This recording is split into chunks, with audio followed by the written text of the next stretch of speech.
So you absolutely hit the nail on the head here. I did a No Nuance November about how being unwilling to try new foods is kind of a sign of not having financial hardship and not really growing up. And a lot of people said, well, I'm autistic and I tried this food and it was horrible to me and I'd never eat it again. Well, I'm not talking about you. You just said it yourself. You tried the food and realized it wasn't for you.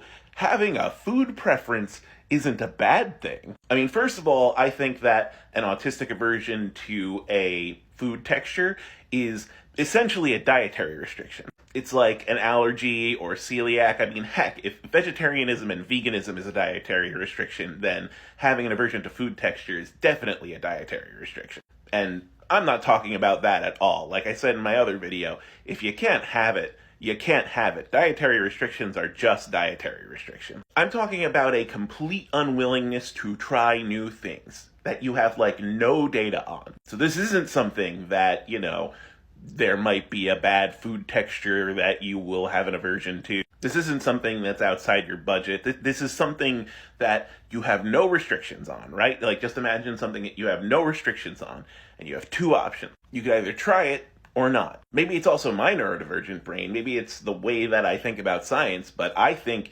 trying it is almost always better. Because that gives you information. Maybe then you learn that you don't like it and you never have it again. Or maybe then you find a new favorite food. But yeah, for everyone in the comments saying, I'm autistic, I tried this once and I'd rather eat a grenade than try it again, you just said the phrase, I tried this once. So I'm not talking about you. I'm talking about people who won't try things even once. I'm talking about people who, with zero data, zero dietary restrictions, and zero financial restrictions, won't try a new thing.